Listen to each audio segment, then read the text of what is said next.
ನಮಸ್ಕಾರ. ಹೊಸ ವರ್ಷ ಶುರುವಾಗಿದೆ. ಈ ವರ್ಷವನ್ನ ನಿಜವಾಗ್ಲೂ ಒಂದು ಒಳ್ಳೆಯ ವರ್ಷವನ್ನಾಗಿ ಮಾಡಬೇಕು ಅಂತ ಇದ್ರೆ ಅದಕ್ಕೆ ಇಡೀ ಜೀವನವನ್ನೇ ಬದಲಾಯಿಸೋ ದೊಡ್ಡ ದೊಡ್ಡ ಪ್ಲಾನ್ ಬೇಕಿಲ್ಲ. ಬದಲಿಗೆ ಇಂದು ಕೇವಲ ಒಂದೇ ಒಂದು ಚಿಕ್ಕ ಕೆಲಸ ಮಾಡಿದರೆ ಸಾಕು. ಏನದು ಆ ಒಂದು ಕೆಲಸ? ಅದರಿಂದ ಪೂರ್ತಿ ವರ್ಷ ಹೇಗೆ ಬದಲಾಗಬಹುದು? ಬನ್ನಿ, ಅದ್ರ ಬಗ್ಗೆನೇ ಇವತ್ತು ಮಾತಾಡೋಣ. ಮೊದಲನೇದಾಗಿ ಜಾನ್ವರಿಯಲ್ಲಿ ಆಗೋ ಆ ಒಂದು ಒತ್ತಡದ ಬಗ್ಗೆ ನೋಡೋಣ.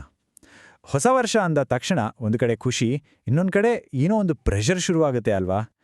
ಯಾಕಾಗುತ್ತೆ ಹೀಗೆ? ಹೌದು, ಈ ವರ್ಷ ಎಲ್ಲಾನೂ ಸರಿ ಮಾಡಬೇಕು, ನಾನಿನ್ನೂ ಬೆಟರ್ ಆಗಬೇಕು, ಹೋದ ವರ್ಷ ಮಾಡಿದ ತಪ್ಪುಗಳನ್ನು ರಿಪೀಟ್ ಮಾಡಬಾರ್ದು, ಈ ಥರದ ದೊಡ್ಡ ದೊಡ್ಡ ಯೋಚನೆಗಳೇ ನಮ್ಮ ಮೇಲೆ ವಿಪರೀತ ಒತ್ತಡ ಹಾಕ್ಬಿಡುತ್ತೆ. ವಿಪರ್ಯಾಸ ಅಂದ್ರೆ ಇದೇ ಒತ್ತಡದಿಂದಾನೇ ಶುರು ಮಾಡಿದ ಕೆಲವೇ ದಿನಗಳಲ್ಲಿ ಹೆಚ್ಚಿನ ಜನ ತಮ್ಮ ಪ್ರಯತ್ನವನ್ನ ಕೈಬಿಟ್ಬಿಡ್ತಾರೆ. ಸಾಮಾನ್ಯವಾಗಿ ನಾವೆಲ್ಲ ಮಾಡೋ ತಪ್ಪುಗಳೇ ಇವು. ಇಡೀ ವರ್ಷಕ್ಕೆ ಪ್ಲಾನ್ ಮಾಡೋದು, 10 ಗುರಿಗಳನ್ನ ಬರೆದಿಟ್ಕೊಳ್ಳೋದು, ಮತ್ತೆ ಇದ್ದಕ್ಕಿದ್ದ ಹಾಗೆ ದೊಡ್ಡ ಬದಲಾವಣೆ ಮಾಡ್ತೀನಿ ಅಂತ ಮಾತು ಕೊಡೋದು. ಆದರೆ ಇವೆಲ್ಲವೂ ಸರಿಯಿಲ್ಲದ ಒಂದು ಅಪ್ರೋಚ್ ಮೇಲೆ ನಿಂತಿರೋದ್ರಿಂದ ಕೊನೆಗೆ ಫೇಲ್ ಆಗುತ್ತೆ. ಹಾಗಾದ್ರೆ ಈ ದೊಡ್ಡ ದೊಡ್ಡ ಪ್ಲಾನ್ಗಳು ಕೆಲಸ ಮಾಡಲ್ಲ ಅಂದ್ರೆ ಯಾವುದು ಸರಿದಾರಿ? ಇದಕ್ಕುತ್ತರ ನಮ್ಮ ಮೆದುಳು ಹೇಗೆ ಕೆಲಸ ಮಾಡುತ್ತೆ ಅಂತ ಅರ್ಥ ಮಾಡ್ಕೊಡೋದ್ರಲ್ಲಿದೆ. ಈ ಸಾಮಾನ್ಯ ವಿಧಾನಗಳು ಯಾಕೆ ವರ್ಕ್ ಆಗಲ್ಲ ಅಂತ ನೋಡೋಣ ಬನ್ನಿ. ಇಲ್ನೋಡಿ, ನಾವು ಮಾಡೋ ಒಂದು ದೊಡ್ಡ ತಪ್ಪೇ ಇದು. ಸೈಕಾಲಜಿ ಪ್ರಕಾರ ನಮ್ಮ ಮೆದುಳು ಕೇವಲ ಪ್ಲಾನ್ಗಳಿಂದ ಬದಲಾಗಲ್ಲ, ಅದಕ್ಕೆ ಬೇಕಾಗಿರೋದು ಸಾಕ್ಷಿ, ಅಂದ್ರೆ ಪ್ರೂಫ್. ನಾನು ಬದಲಾಗ್ತಿದ್ದೀನಿ ಅನ್ನೋದಕ್ಕೆ ಏನಾದ್ರೂ ಒಂದು ಮಾಡಿ ತೋರಿಸಿದ ಪುರಾವೆ ಬೇಕು. ನಮ್ಮ ಮೆದುಳು ನಾಳೆ ಏನ್ ಮಾಡ್ತೀಯಾ ಅಂತ ಕೇಳಲ್ಲ, ಬದಲಿಗೆ ಅದು ಸೈಲೆಂಟಾಗಿ ಒಂದು ಪ್ರಶ್ನೆ ಕೇಳ್ತಾನೆ ಇರುತ್ತೆ. ನಾನು ಯಾರು? ನಾನು ಒಂದ್ ಕೆಲಸ ಶುರು ಮಾಡಿ ಅದನ್ನ ಮುಗಿಸೋ ವ್ಯಕ್ತಿನ ಅಥವಾ ಮಧ್ಯದಲ್ಲೇ ಬಿಟ್ಬಿಡೋ ವ್ಯಕ್ತಿನ ಅಂತ. ಅದಕ್ಕೆ ಉತ್ತರವಾಗಿ ಅದೊಂದು ಸಾಕ್ಷ್ಯವನ್ನ ಹುಡುಕ್ತಾ ಇರುತ್ತೆ. ಹಾಗಾದ್ರೆ ಮೆದುಳಿಗೆ ಬೇಕಾದ ಆ ಪ್ರೂಫ್ ಕೊಡೋದು ಹೇಗೆ? ಇಡೀ ವರ್ಷದ ದಾರಿಯನ್ನೇ ಬದಲಿಸೋ ಶಕ್ತಿ ಇರೋ ಇಂದು ನಾವು ಮಾಡಬೇಕಾದ ಆ ಒಂದು ಸಿಂಪಲ್ ಕೆಲಸ ಯಾವುದು? ಆ ಸೊಲ್ಯೂಷನ್ ಇಲ್ಲಿದೆ. ನಮ್ಗೆ ನಾವೇ ಒಂದು ಚಿಕ್ಕ ಮಾತು ಕೊಡೋದು, ಮತ್ತೆ ಅದನ್ನ ಇವತ್ತೇ ಪೂರ್ತಿ ಮಾಡೋದು ಅಷ್ಟೇ. ಕೇಳೋಕೆ ಇದು ತುಂಬಾನೇ ಸಿಂಪಲ್ ಅನ್ಸುತ್ತೆ ಅಲ್ವಾ? ಆದರೆ ಇದರ ಶಕ್ತಿ ಒಮ್ಮಚ್ ದೊಡ್ಡದು.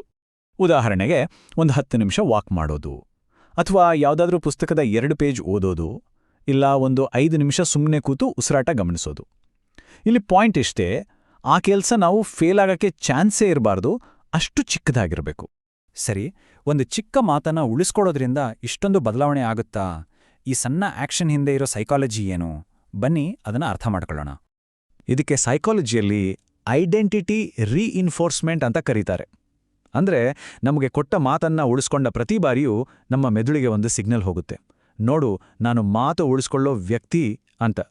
ಈ ನಂಬಿಕೆ, ಈ ಗುರುತು ನಮ್ಮ ಮೆದುಳಿನಲ್ಲಿ ಇನ್ನಷ್ಟು ಗಟ್ಟಿಯಾಗ್ತಾ ಹೋಗುತ್ತೆ.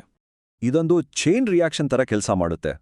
ಮೊದಲು ಕೊಟ್ಟ ಮಾತನ್ನ ಪೂರ್ಣ ಮಾಡ್ತೀವಿ, ಆಗ ಮೆದುಳು ಅದನ್ನ ಒಂದು ಗೆಲುವು ಅಂತ ರೆಕಾರ್ಡ್ ಮಾಡ್ಕೊಳ್ಳುತ್ತೆ. ಇದರಿಂದ ನಮ್ಮ ಮೇಲೆ ನಮ್ಗೆ ಇರೋ ಆತ್ಮವಿಶ್ವಾಸ ಜಾಸ್ತಿ ಆಗತ್ತೆ. ಕೊನೆಗೆ ನಮ್ಮ ಆ ಪಾಸಿಟಿವ್ ಗುರುತು ಇನ್ನಷ್ಟು ಸ್ಟ್ರಾಂಗ್ ಆಗತ್ತೆ.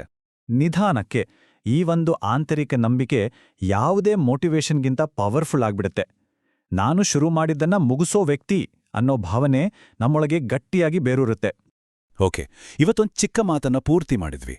ಮುಂದೇನು? ನಾಳೆ ಏನ್ ಮಾಡ್ಬೇಕು? ಮತ್ತು ಮುಖ್ಯವಾಗಿ ಏನ್ ಮಾಡಬಾರ್ದು? ಬನ್ನಿ ನೋಡೋಣ. ಮುಂದಿನ ಸರಿಯಾದ ಹೆಜ್ಜೆ ಅಂದ್ರೆ ನಾಳೆಯೂ ಅದೇ ಚಿಕ್ಕ ಮಾತನ್ನ ಪುನರಾವರ್ತಿಸೋದು ಅಷ್ಟೇ. ಆದ್ರೆ ಹೆಚ್ಚಿನ ಜನ ಮಾಡೋ ತಪ್ಪೇನಂದ್ರೆ ಒಂದೇ ದಿನಕ್ಕೆ 5 ಹೊಸ ಅಭ್ಯಾಸಗಳನ್ನ ಶುರು ಮಾಡೋದು. ನೆನ್ಪಿಡಿ, ಮೊಮೆಂಟಮ್ ಅನ್ನೋದು ಉತ್ಸಾಹದಿಂದ ಬರೋದಿಲ್ಲ, ಅದು ಪುನರಾವರ್ತನೆಯಿಂದ ಅಂದ್ರೆ ಕನ್ಸಿಸ್ಟೆನ್ಸಿಯಿಂದ ಬರುತ್ತೆ. ಹಾಗೇನೇ ಪರ್ಫೆಕ್ಟ್ ಪ್ಲಾನ್ ಮಾಡಬೇಕು ಅಂತ ಕೂರೋದು, ಮೋಟಿವೇಶನ್ಗಾಗಿ ಕಾಯೋದು ಮತ್ತು ನಮ್ಮನ್ನ ಬೇರೆಯವರ ಜೊತೆ ಹೋಲಿಕೆ ಮಾಡಿಕೊಳ್ಳೋದು, ಇವೆಲ್ಲದರಿಂದ ದೂರ ಇರಬೇಕು. ಯಾಕಂದ್ರೆ ಇವೆಲ್ಲವೂ ಒತ್ತಡವನ್ನ ಸೃಷ್ಟಿಸುತ್ತೆ. ಆ ಒತ್ತಡ ಅನ್ನೋದು ಕನ್ಸಿಸ್ಟೆನ್ಸಿಯ ದೊಡ್ಡ ಶತ್ರು. ಕೊನೆಯದಾಗಿ ಈ ಒಂದು ಮಾತನ್ನ ಚೆನ್ನಾಗಿ ನೆನ್ಪಿಟ್ಕೊಳ್ಳಿ, ಒಂದು ಒಳ್ಳೆ ವರ್ಷ ಅನ್ನೋದು ದೊಡ್ಡ ದೊಡ್ಡ ಕನಸುಗಳಿಂದ ಶುರುವಾಗಲ್ಲ, ಬದಲಿಗೆ ನಮ್ಗೆ ನಾವೇ ಕೊಟ್ಟು ಉಳಿಸ್ಕೊಂಡ ಒಂದು ಚಿಕ್ಕ ಮಾತಿಂದ ಶುರುವಾಗುತ್ತೆ. ಇವತ್ತಿನ ಆ ಒಂದು ಸಣ್ಣ ಗೆಲುವು ನಾಳಿನ ದೊಡ್ಡ ಯಶಸ್ಸಿಗೆ ಅಡಿಪಾಯ ಆಗುತ್ತೆ.